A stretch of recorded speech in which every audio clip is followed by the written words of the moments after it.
All right. Rick and Daniel would be our ringers. I'd like to call the meeting to order. Please rise for the pledges of allegiance. Pledge allegiance to the flag of the United States of America and to the republic for which it stands, one nation, under God, indivisible, with liberty and justice for all. Tonight, our invocation will be given by Pastor John Michael from the Sunrise United Methodist Church. Welcome. Good to see you.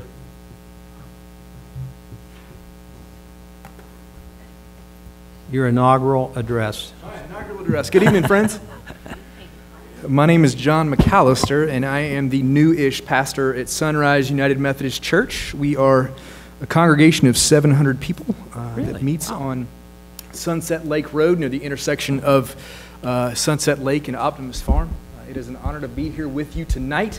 This is my first ever invocation, so I am honored that Mayor Sears has invited me to come. It's our honor. And you will forgive me if this may not be the most traditional of invocations, so forgive me since I am the new kid on the block. It's my understanding that Mayor wanted me to come and wanted to say a few words about Veterans Day. Sure. In recognition of that important holiday that we have coming up on the 11th. I'm also keenly aware that today is, did y'all know it's election day? There's an election going on as we speak right here, right now. I don't know if you have gotten flyers in the mail. I don't know if your mailboxes have been filled up, but I give thanks that we live in a country where we can choose our own leaders. Pastor, one reason why one of our council woman is not here, she's stuck in the line as we speak. Is that right? But she'll be here. Sherry Lee will be here. It is a noble line to be stuck in. Yes. So I give thanks that we live in a country where we can choose our own leaders, and I recognize that the burden of leadership is important because while I have never done an invocation and while I have never sat on town council, I have been in a position where I have had to lead a diverse group of people with many different thoughts and ideas and hopes and dreams. And we recognize that our freedom to be able to choose our own leaders did not come without expense, but it came at a price. And on the 11th, we will recognize and remember those who gave the ultimate sacrifice to be able to afford us the privilege and the honor to be able to choose who we want to lead us. So, with that said, may I, Mayor, read a word from the Hebrew Scriptures. This comes from the Old Testament, otherwise known as the Hebrew Bible. This is from the prophet Isaiah, chapter 2, beginning at the 2nd verse. In the days to come, the mountain of the Lord's house shall be established as the highest of all mountains, and shall be raised above the hills, and all nations shall stream to it. Many peoples shall come and say, "Come, let us go up to the mountain of the house of the Lord, to the house of the God of Jacob, that he may teach us his ways, that we may walk in his paths. For out of Zion goes forth instruction, and the word of the Lord from Jerusalem. He shall judge between the nations, and he shall arbitrate between many peoples. They shall beat their swords into plowshares, and their spears into pruning hooks. Nation shall not lift up sword against nation, and neither shall they learn war anymore." Would it be appropriate for me to offer a prayer? Sure. Let us pray. Gracious God, we give you thanks for this night. We give you thanks for the privilege of being able to vote for our elected representatives, oh God. We give you thanks for all those who served in our armed forces, who are serving in our armed forces, and especially those who have given their lives in service of something greater than themselves. Grant wisdom to this council tonight, O God. Bless them as they seek to lead the diverse and growing population of Holly Springs, North Carolina. Give them wisdom and help them to be mindful of those who are often voiceless, the poor, the widow, the orphan, and the immigrant. Bless them in their leadership, O God. We ask these things in your holy name. Amen. Amen. Amen. Thank you, Pastor. Thanks, You've done friends. good. Welcome. I'll have to call you again soon. I understand. Item number 4, adjustment approval of November 6, 2018 meeting agenda, but the screens are black.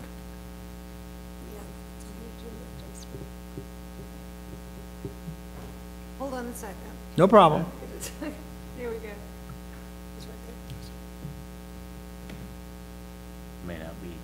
Our screens are blank. Yeah. They're all black. You just, the power button might not be Oh, on. yeah, there you go. Right-hand corner. I don't know. They got Right-hand corner? turned off. Got it. It We work? got it now. Yeah. I think it did. No, those fails There it from is. power. We were being impatient. Technology. All right, where All were we? set? Yeah, go ahead. All right, motion to adopt the November 6, 2018 meeting agenda with the following changes. Remove item 9E, contract for the 2019 Barracana. Second. Motion been made and seconded. All in favor? Aye. Opposed? Motion passed unanimously. Thank you. Item number 5 is a public comment period.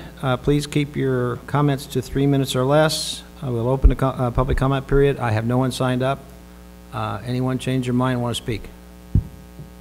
Going once, going twice. We'll close the public hearing. And we'll go to what the good pastor mentioned was veterans recognition. Item number 6A. In anticipation of Veterans Day next week, we would like to take a moment to recognize current employees of the town of Holly Springs who have served in our nation's armed forces. We have 18 working with the town of Holly Springs who have served or are currently serving in the United States Armed Forces. They represent a significant cross-section of the departments in our town government. I'd like to take a moment to recognize them by reading their names, and after I'm done, we'll probably ask them to stand up. So we'll start with Rob Adams, Kate Bignell, David Bach, David Boyd, Richard Dawson, Keith Denton, John Herring, James Higgins, Terry Hudnett, Wes Array, I'll get this one in a minute, Carmen Jabo, Wahor Ez, I think, I'm all right, close, Alan Law, Corey Magnum, Mike Patterson, Zach Pitts, Brent Reck, and Clyde Stevenson. Hang on a second. While most of these employee veterans couldn't be here tonight, as you can possibly see, our council meeting tonight, we'd like to thank those who are in attendance. So now, if you are a town employee and are a veteran, please stand so we can give you a round of applause. Please stand.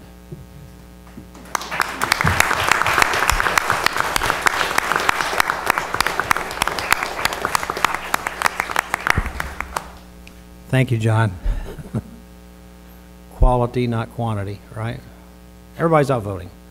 We are grateful to have you here, and so grateful that if you are not on our staff and would like to, if you are a veteran and are here anyway, please stand and we'll give you some applause. Anybody who's a veteran is still in the audience?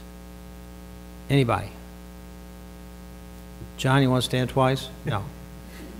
All right, thank you very much. So on behalf of everyone here in the Holly Springs Council and on our staff and on behalf of our community, thank you very much for your service to our community. Thank you for your contributions and your family during your service, and that goes to all of them who aren't here also. John, would you convey that to all of our people there? Thanks, sir. All right. Item number 2. This falls under recognition, 6B, Small Business Saturday Proclamation. As residents head out to their holiday shopping, I'm issuing a proclamation urging citizens to support locally owned and operated Holly Springs businesses, especially on Small Business Saturday, on Saturday, November 24th. Everybody's got that written down, right?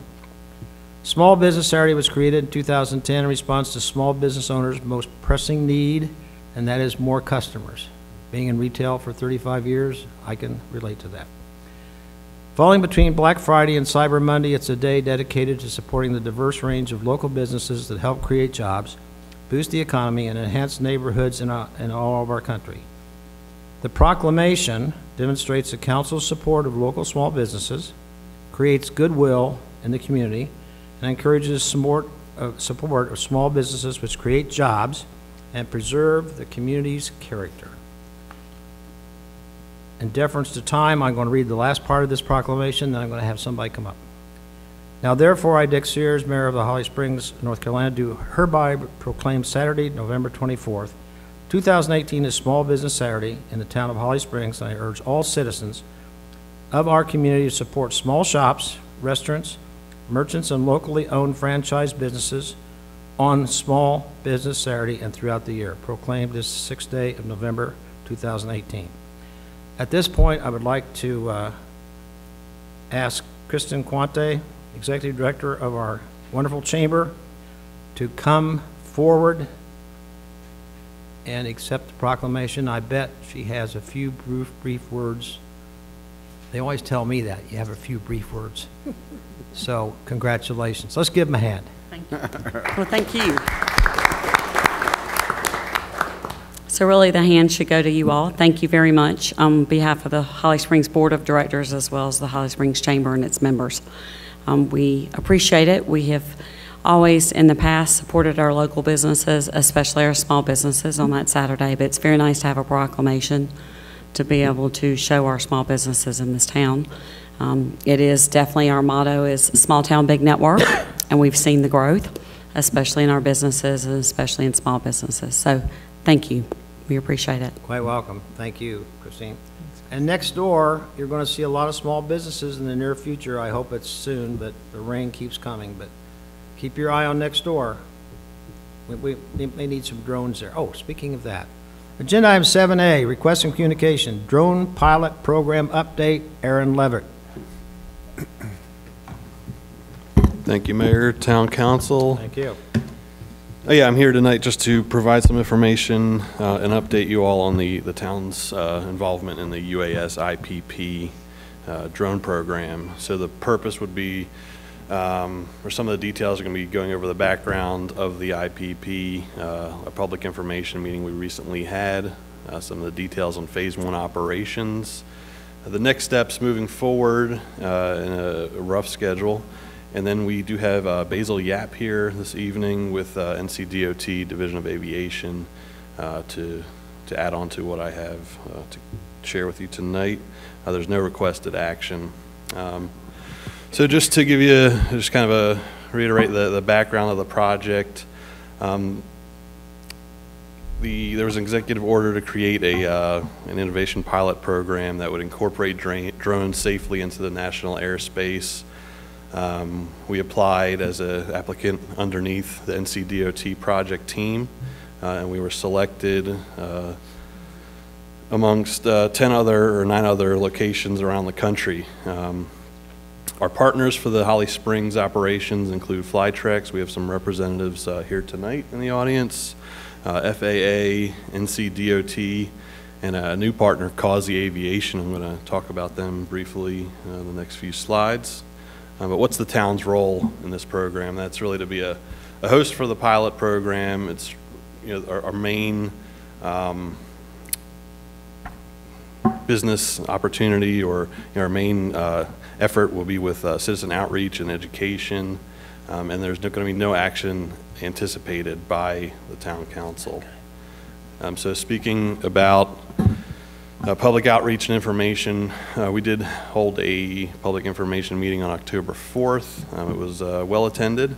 We had representatives from all of our partners, including the FAA, Flytrex, Causey Aviation, and NCDOT present. Some things that came out, we had some parents visiting. They were interested in getting their children involved, some industry professionals. We had some photographers that use drones. It was a good mix of people. From the meeting, we will be adding a note as detailed in the agenda item about Holly Springs and its support for drones, and also directing people to where they can find applicable laws with the FAA and NCDOT websites. So then moving on to Phase 1 operations. So I think when I last spoke with you all, we were considering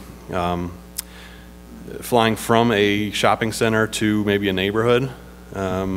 Since then, we've met with the FAA at NCDOT, and we thought really about what's going to be happening at the delivery zone and the drone location, and we really thought there would be a lot of, I think what we've coined as tech tourists, maybe people from Fuquay or other areas that come, they just want to check it out, and we would need adequate parking.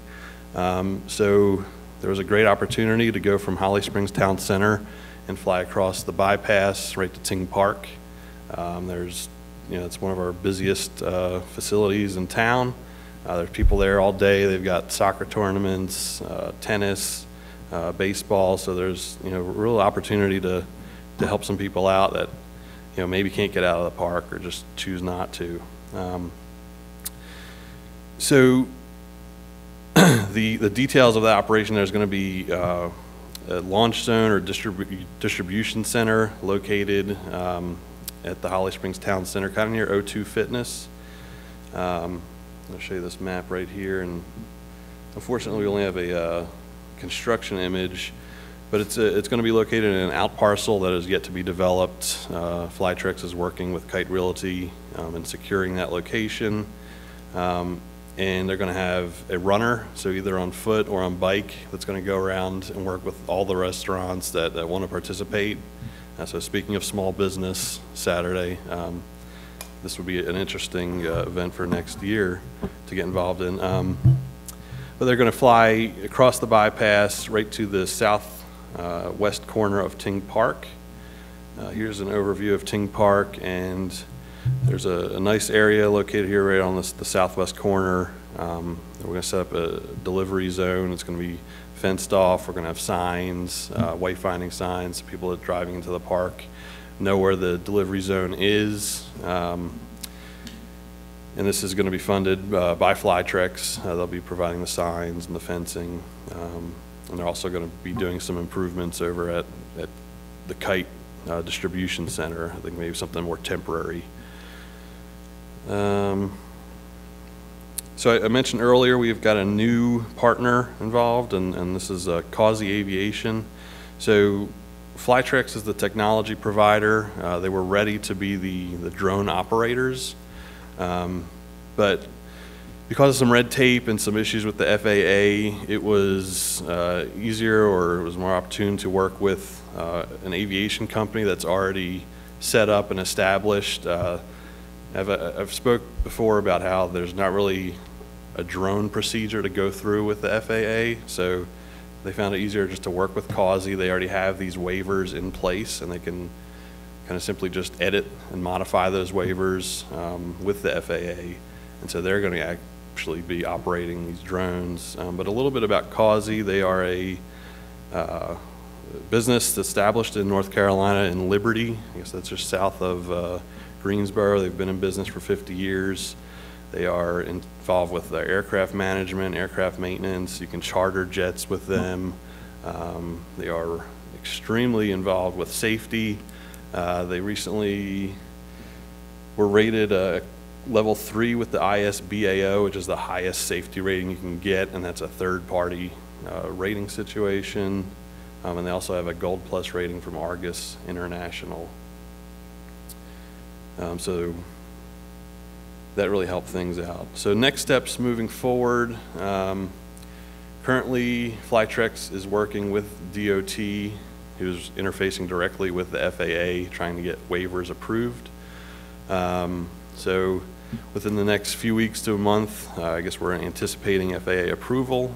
At that point, Flytrex will move forward with the launch zone and delivery zone improvements, the fencing, and whatever else they need to do, some signs, nothing major. There will be a ceremonial first flight event planned. This is going to be at Ting Park. Date is to be determined, but we expect it to be 2 to 4 weeks after the FAA approval. So we'll give you as much notice as possible on that. And then phase 1 operations begin. So we'll have a ceremonial first flight, hopefully some VIPs there. We'll have the first flight, and then it'll be open for business. So residents can come, download the Flytrex app, and order from their favorite restaurants and get some food over at Ting Park, and enjoy their soccer tournament or whatever they're doing over there. As phase 1 continues on, there's going to be data collection. That's one of the main goals, and reporting back to the FAA. There's quarterly reports due to the FAA, and then we'll update the town council and discuss any next potential steps as we move forward. But before I bring up Basil with NCDOT, are there any questions about what's going on? Questions or comments at this point? I had one. Can we go back to the flight path?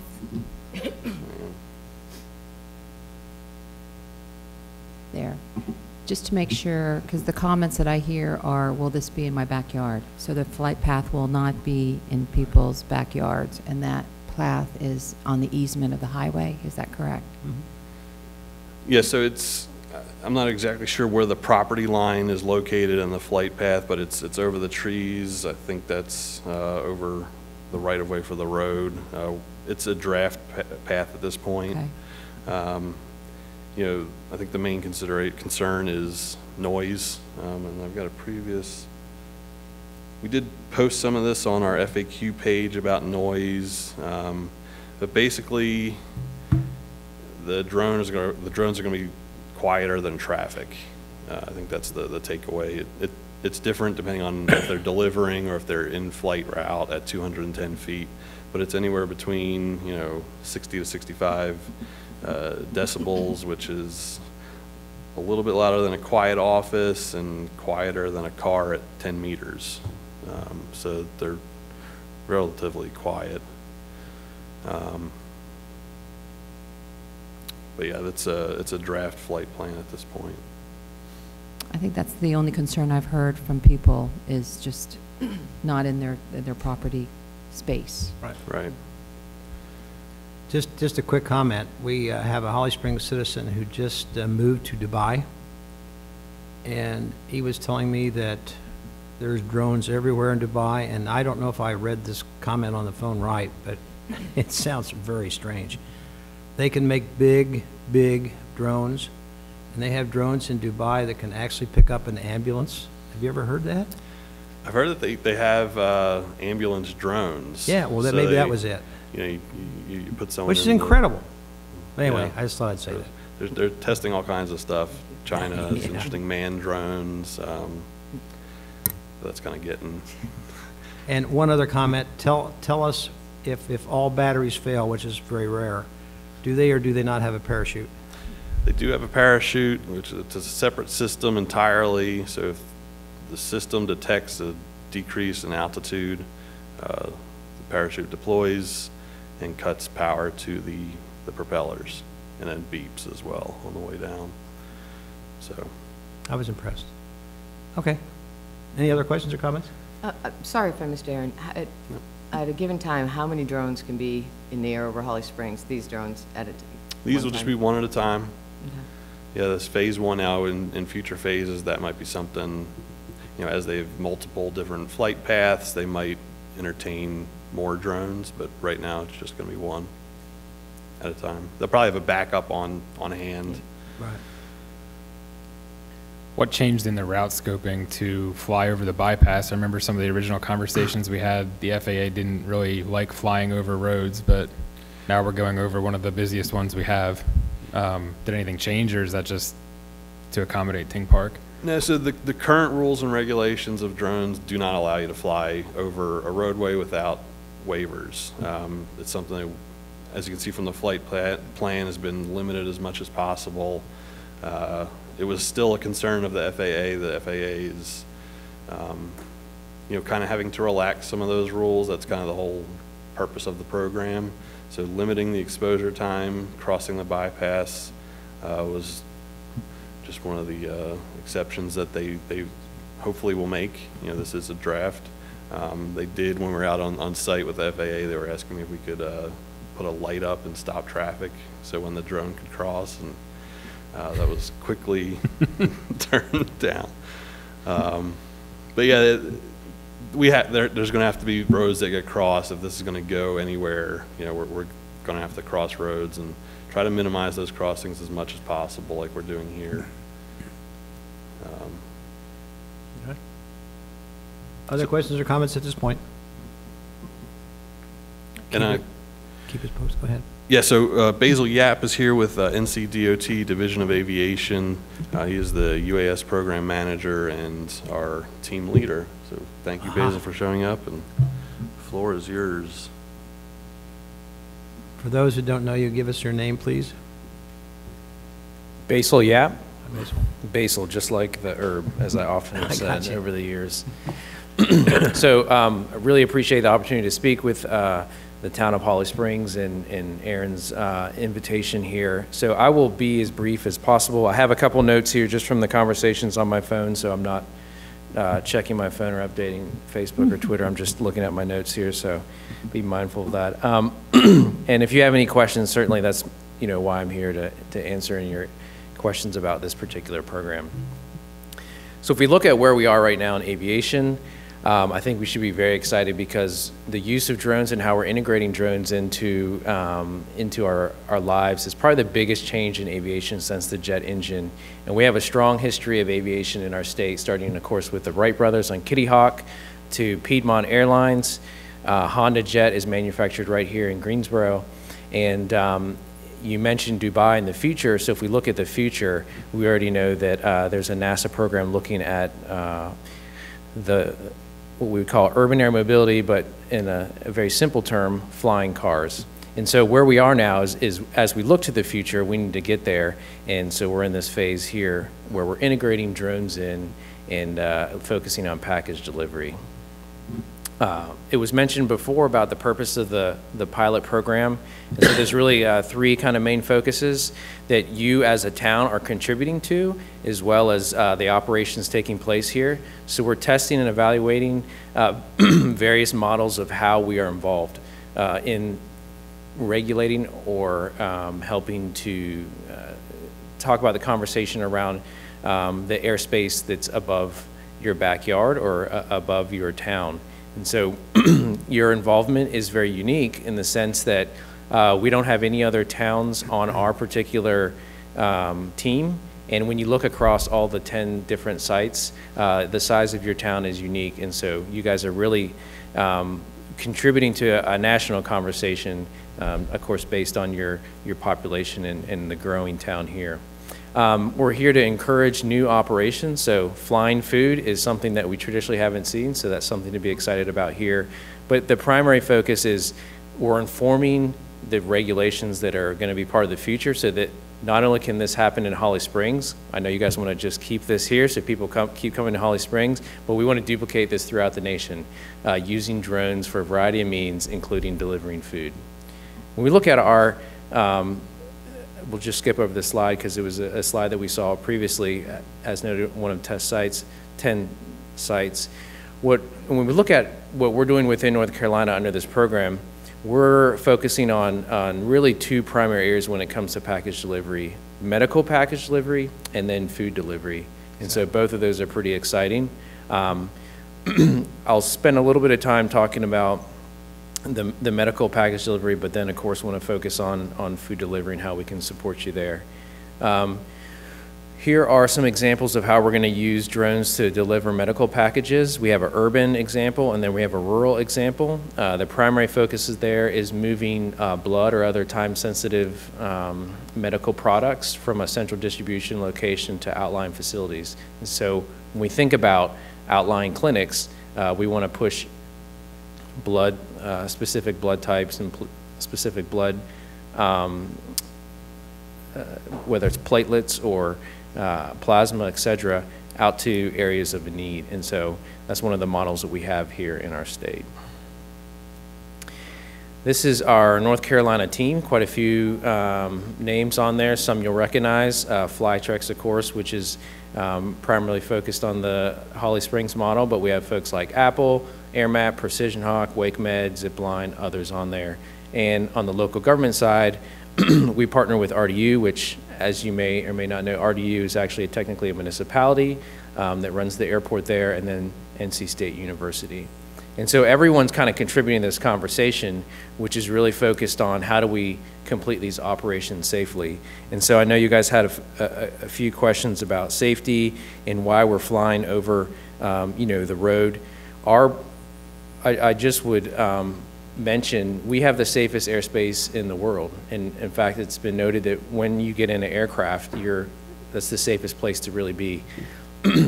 That bar is set really high. And so when we think about flying drones to deliver food, we also have to meet this high bar. And so For example, the question was raised about flying over a busy road. Well, we were going to look at things like traffic density. We're going to look at things like the reliability of the aircraft, and we're going to put in mitigations in place like having a parachute on that drone. And so we're addressing a wide variety of safety cases to make sure that these are the safest operations, and hopefully there is some confidence in this process and ensuring that these operations are safe for your community. Quite a few different benefits. I really don't want to spend too much time, but lots of benefits to both the state as a whole, to consumers, to your town, and of course to regulators as we just develop this industry. And so with that said, I'll mention our first flight that we kicked off was on August 29th with WakeMed, and we were able to fly a dummy sample from one location to another. The flight was over people. It was over a road as well, similar to the road here in Holly Springs. We did go through all the same mitigations that we will go through for the flight here for this particular operation, and that was a success, and we'll continue to have these type of operations in the future. And so that concludes my time. Hopefully I answered some of your questions. Do you have any additional questions for me? Additional questions or comments? Yeah, going back to what Councilman Berry had stated before, crossing over Highway 55, which there's quite a bit of traffic, and you had talked about, flights that regular airplanes that go, they're checked. Is that something that before a flight goes out, do you guys check that before it's ready to go? Because my concern is if that drone is over 55 and decides to have an issue, and there's a possibility, there's a risk there that could land on 55 when people are driving 60 miles an hour. The devices that you have or will be using, do you do a pre-flight check before? Yep. Every flight beforehand? Even before we get to the first flight, there are quite a lot of testing that's going to be going on. So Flytrex has completed over 700 flights. They have a lot of data on doing this successfully overseas. And so we look at things like reliability of the platform, the components that we're using. And so that, before we even get out there, there's this review and check off by the FAA. There's a threshold of safety that must be met. And then once they're out there, they're going to do a pre-flight check. They're going to look at things like weather, maybe any other obstructions that have popped up in, between their last flight, say a crane was put up, a tower, et cetera. And so just as in manned aviation, there'll be a checklist that they're going to go through to make sure it's the safest operation. And then there'll be a decision to go or no go. And then, of course, once that is operating, they'll have a series of commands that if there's something that they're getting feedback that indicates the craft is not operating as noted, they have commands that they can bring that aircraft back, deploy a chute, or make another safety mitigation. So, again, lots of time and work right now is going into the discussion on how we make this the safest operation possible. Okay. Refresh my memory on how high that will be over 55 approximately. Remember? You guys remember how high?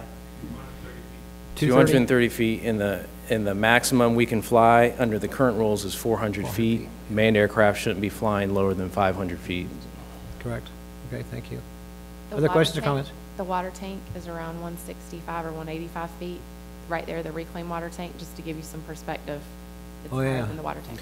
Yeah, Good and point. so these routes, it's not like someone's going to go hand fly it and be like, oh, am I getting close? Where am I flying? These routes are pre-programmed using GPS, very accurate. And so that's actually more accurate than someone flying it, is to make sure they follow that route. So, and there's redundant systems in place to make sure that it is on track. Okay. Any other questions or comments? I had one. I just wanted, Basil, can you, some folks might not realize that these have no cameras. I think sound was one issue, security or privacy is the other. So this program has no cameras, so there is no security concern for Yeah. these drones, correct? Yeah, and that's a great thing to note, because a big part of this program is getting community feedback on what their fears are about integrating this technology in, or really what they're excited about as well. People are very excited about getting food, but people are concerned about things like privacy and safety. I mean, if you tell them that a drone is flying over the highway, I mean, there's going to be some concern. And the concern is going to be because they probably can get on YouTube and see a hobbyist crash a drone. But the reality is the drones that we're using under this particular program are at such a higher standard that they're meeting. And so these are, certainly a lot more well, they are very safe. And the second part around privacy is it doesn't need a camera because it's not going to be, it's going to be flying a predetermined route. And so we want to address concerns like privacy. And so in fact, all of the platforms that we're using right now that I'm aware of, that we do not have cameras on there. We also have a privacy policy that is in place specifically to meet the concerns of the citizens. So, Good question, good answer. One other question, there's a dump or a dump, not too, landfill, Some people which, call it a dump. which a lot of birds congregate there. Have you looked at, you know, birds that fly in that area? Have you researched to make sure that, you know, they won't be coming near those drones? yeah, so at there's, all? we had, in fact, just having discussions this morning, we've had a series the last 2 days of discussions with all of our partners in the FAA, and some comments and feedback there was we have some good data on how birds react. So the birds that, most birds are going to be avoiding drones, but the birds that you would have to worry about are predatory birds that are very territorial about what's flying in their area. And so there'll be some mitigations in place to make sure that, you know, there are no bird strikes. So, Okay. Good question. Okay. Good enough? I just have a silly question. What if you have someone who's messing around and decides when the food's being tethered down to go ahead and try to hang on the tether or go for a ride? Or what kind of what does the drone do at that yeah, point? so the tether, the rope that is attached would just fall off. So the way it's strung on there, it's going to drop the package and continue to unwind. So yeah, it's not going to pull the drone down. So even if somebody tries, because I can just see someone after a night of, Yeah, and I believe the safety plan that we have in place is the area is going to be fenced off, and so there's not going to, it'll be restricted access to where the food is going to be dropping. So yeah. But if you go, I mean, again, this is part of the safety conversation. So these same questions that you have, I mean, what we do is we sit in a room and think of worst case scenarios, and then how do we mitigate that? And so yeah. Okay, good, good.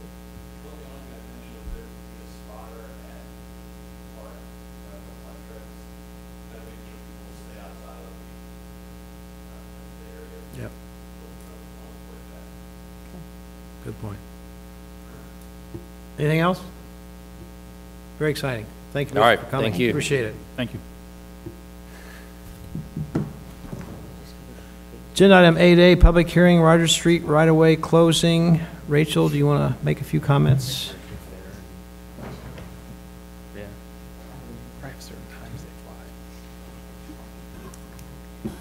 Good evening. Good evening, Not Rachel. quite as exciting as the drone discussion, but here we are. So there's a portion of Rogers Street right-of-way that will be closing or abandoned that was part of the approved Town Hall Commons Master Plan. We would like to request that we continue the public hearing but defer action until November 20th to allow staff to gather a few more needed details. So that's kind of the... So at this point in time, I think we're going to open the public hearing. There is no one signed up, so we will just leave it open until the next time. And do we need a motion on that one? I think we do. Yes. Joni, yes? Oh, sorry, the Somebody- next slide, yes. The suggested There it is. motion. Thank you. Somebody tackle that one. Sure. Motion to continue hearing to resume on November 20th and to defer action on the adoption of Resolution 18-44 in order to close a portion of Rogers Street right-of-way. Second. Motion been made, second, all in favor? Aye. Opposed? Motion passed unanimously. Thank you, Rachel. Okay. And agenda item 8B, Ivy Arbor Way right-of-way closing again. Rachel? Yes, sir. Okay, so similar to the Rogers Street Yep. item, we have a right-of-way abandonment or, right-of-way abandonment for a portion of Ivy Arbor Way. It's part of the approved 12 Oaks Phase 10 PUD, and we would like to request that the public hearing stay open but defer action until November 20th as well for additional detail to be gathered. Same comment. We'll open public hearing. No one signed up. The public hearing will be continued. We need a motion. Motion to continue hearing to resume on November 20th and to defer action on adoption of Resolution 1845 in order to close a portion of Ivy Arbor Lane right-of-way. Second? Motion been made and seconded. All in favor? Aye. Opposed? Motion passed unanimously. Thank you, and thank you again, Rachel. Agenda item 9A, consent agenda. Mayor Pro Tem. Motion to approve the consent agenda. Second. Motion been made and seconded. All in favor? Aye. Opposed? Motion passed unanimously. Thank you. Agenda item 10A, new business, inclement weather policy for parks and recs facilities. Adam Hoffman, better known as Shorty. And don't say stretch. Okay. Thank you, Mr. Mayor, Sure. Town Council. So our purpose here tonight is to approve a new inclement weather policy that I'm sure a lot of people have been waiting for a long time. As most of you know, we have been following Wake County Public Schools when it comes to closing facilities. Our programs follow suit. This has caused a lot of heartache for a lot of people. Generally on day 1 or 2 of an event, it makes sense for us to follow suit with this group. And because we want to make sure our roads are clear, Public Works has to take the time to clear the roads, Parks and Rec clears facility, parking lots, and all of our sidewalks. So it makes sense to stay with it for the first day or 2. After day 3 or 4, other municipalities don't keep up with what we can do. So what happens is we have a lot of programs that and a lot of people get frustrated with the fact that we're shutting down, especially like our athletic programs. When we get a week or 2 behind, 1 inch, 2 inches of snow will put us back 1 or 2 weeks. So with our basketball program, that really falls on hard times when we shut down our programs for long periods of time. Group exercise, we have a lot of adults and seniors who want to make that decision for themselves and say, well, you know, just because the kids can't go to school, why are we punished for this? We can make our own decisions to show up if a program can be open. And then childcare, that's the one I think that gets hurt the most. Most of these parents will pay for a track-out camp for 3 weeks at a time. Day 1 or 2, they know they have to be home with their kids, but then once you get into day 3 and plus, they need to go back to work. And then they get punished because Wake County Public Schools are shut down for a long period of time. And again, our roads are cleared and ready to go. So those people get hit the hardest and I think get the most frustrated because they pay for this child care and we can't provide that service. And that's really more so in the winter months. So that's really the shortfall with this current policy. What we'd like to do is, the highlights of the new one is for town staff to make that determination. So for the town manager, Parks and Rec, Public Works, police, fire, when we have an inclement weather an event, we want to make that decision so that we can see what's best for our town constituents. We want to look at road conditions. We want to look at facility accessibility. Are our sidewalks and our parking lots cleared? Building maintenance concerns, we'll look at those type of things. If we have an HVAC system that's down maybe at the Hunt Center, we need to take that in consideration. Staff availability, this is going to be big. You know, obviously we want to make sure that we have staff in order to fulfill opening a building or or having a program go on. We need to make sure that we have that availability, but if we can do so, we want to open up. And then customer comfort, if it's 40 degrees and raining all day at Hollyfest, we want to make that call to say that, hey, we might want to do this on another day. Which it did. Well, no, we kept it going. But, there's times where we might look at that and say, this doesn't make any sense for us to cancel or to make sense to cancel because it's not a good weather event. And we won't have anyone show up or vendors. So we want to have that leverage to do so. And then overall public safety, obviously that's going to be the cornerstone of all of our policies. So, wait, we're missing a slide here.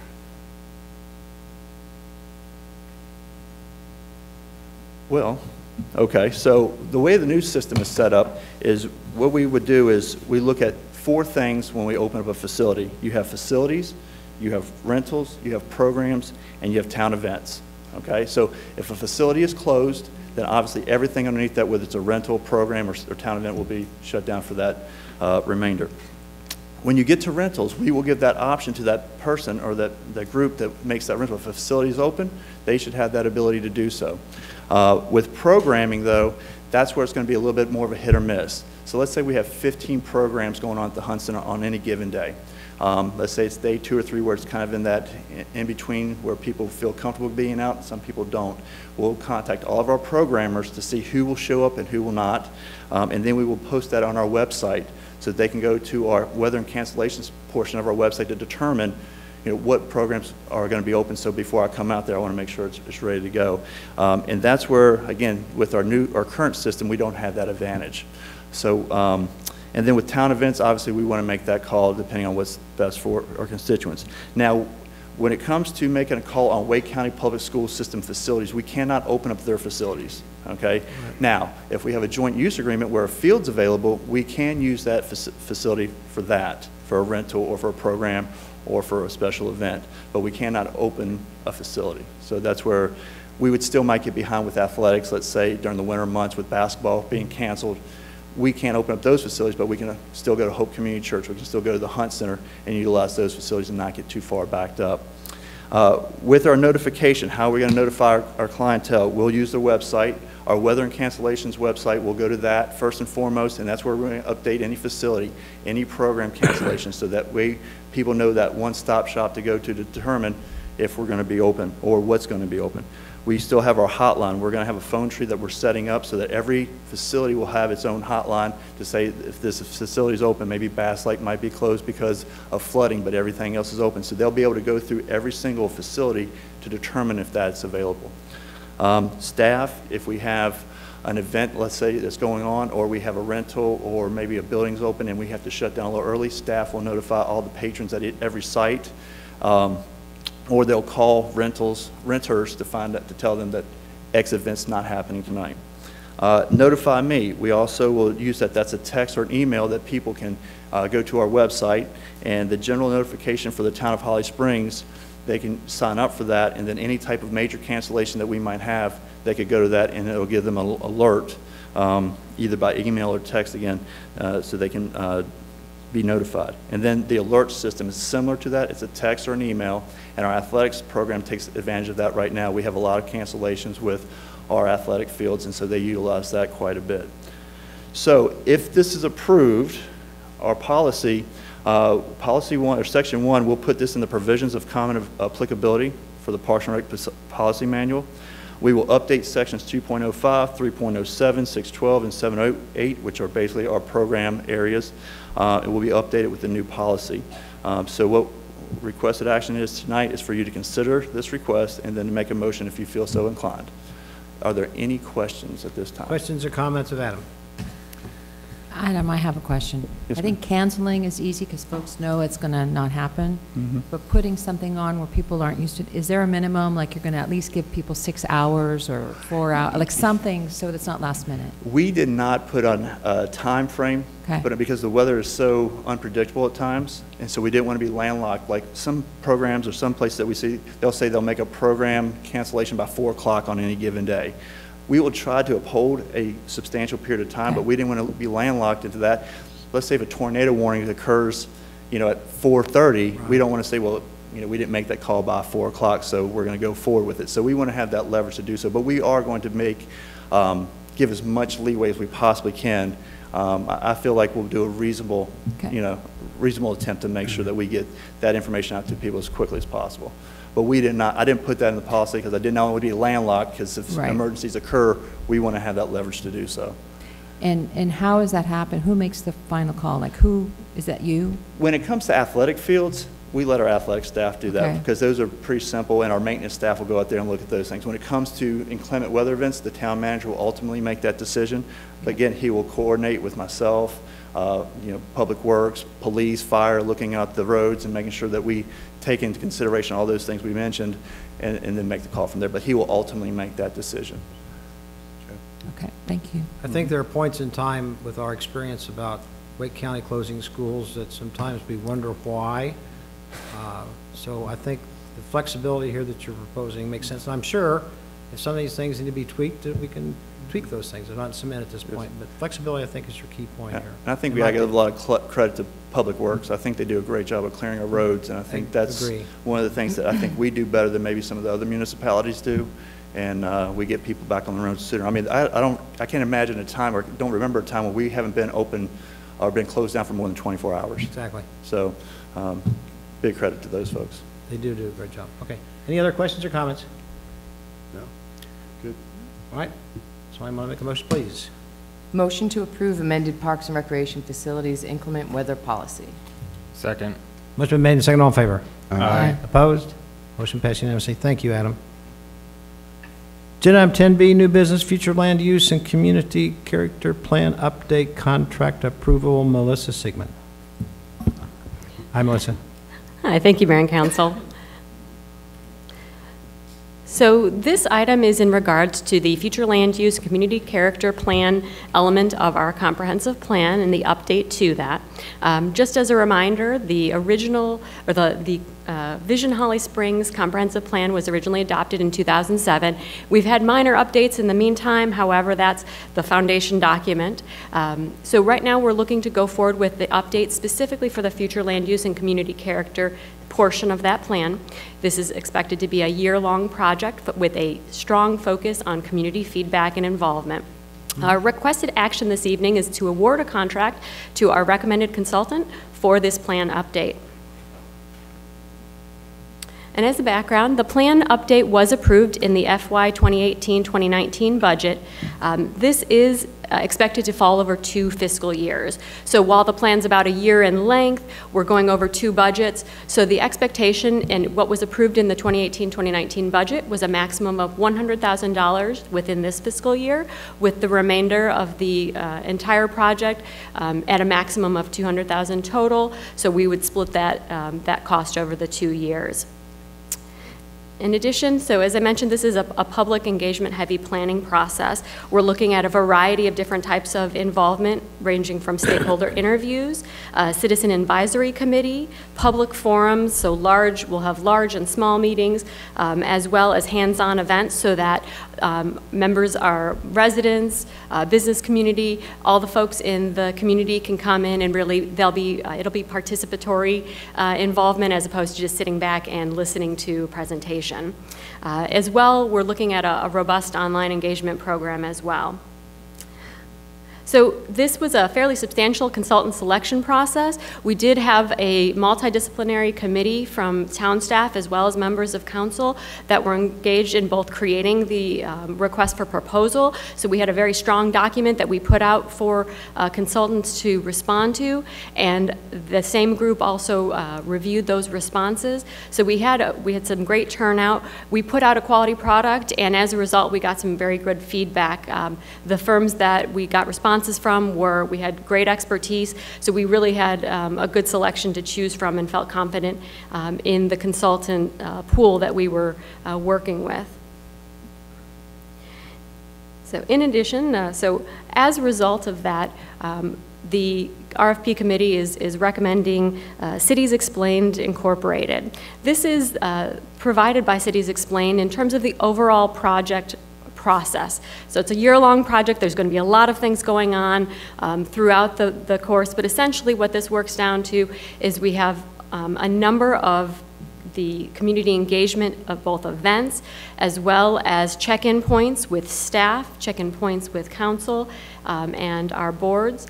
So there's a lot going on here, but we have a consultant who has a really good handle on all of the elements. This is something that this is what they do.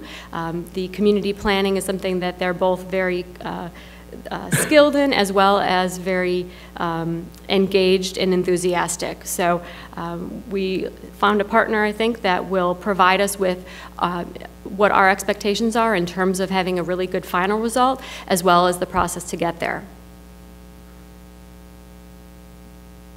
So the next steps for this process for this project, next week we'll be having a workshop with council to discuss in depth some of the first stages of our public engagement process to get that ball rolling.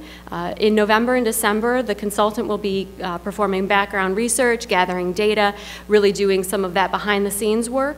And then once the holidays are over and January comes, we'll be kicking off with the kind of outward facing public engagement process. So the think tank community advisory group would kick off at that point. We'll also have staff and other members engaged with the consultant more directly. So we're using the end of the year to really get things set up so we have a strong platform. Once we're ready to really release this out to the public, we've got all our ducks in a row. And so in January, like I said, that's kind of the beginning of our community engagement. Once we move into February, that will be our first large public workshop. And so this will be when we're gathering the bulk of that initial public feedback in terms of what folks are looking for in the future of the town.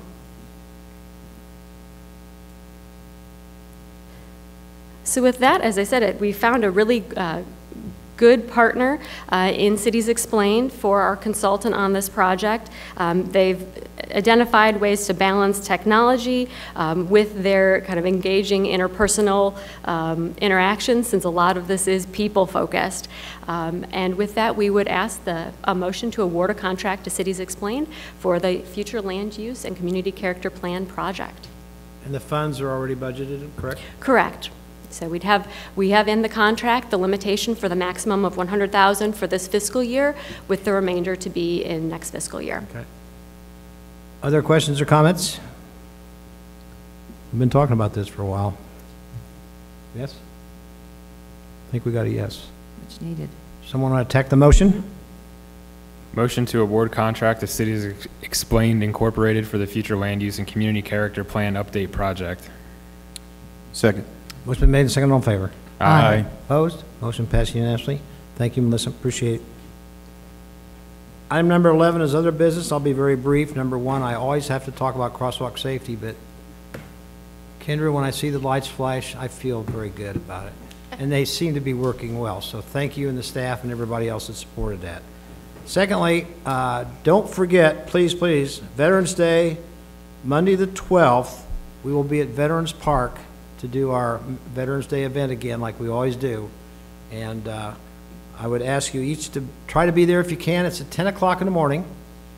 So I know I'll be there, and a few of us and the police and the fire and everybody else. So 10 o'clock, Veterans Park, you know where it is. Again, on Monday the 12th, correct? I think.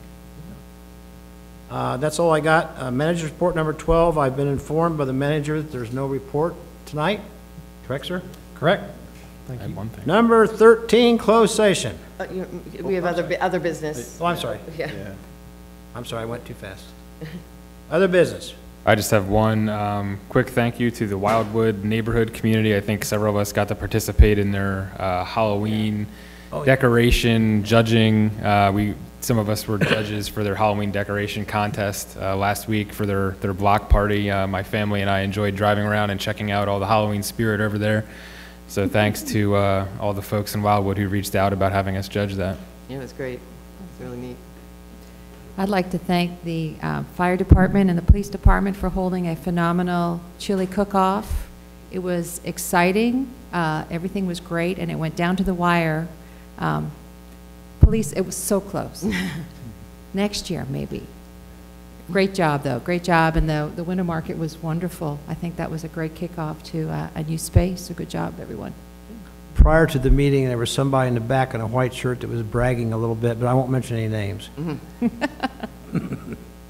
What else?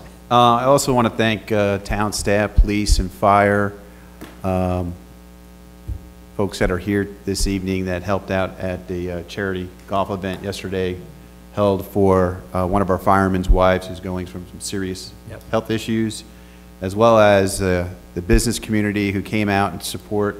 Even though we had a lot of rain, we had a lot of people playing, and it was a great success. So I thank you, and kudos to the Chamber of Commerce as well for supporting this. Thanks.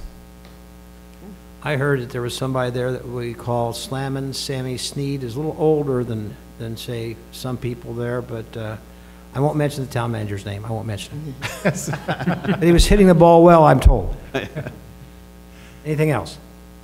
I just wanted to see if we could follow up. We received an email, I think earlier this week, from a woman, a resident whose daughter was involved in an accident crossing from Village Walk. Yeah, Village Walk Drive over to Walmart, and I think she was curious what if time frame of what's going on over there. So if we could get just a brief update, and then make sure that we follow up with her with that information.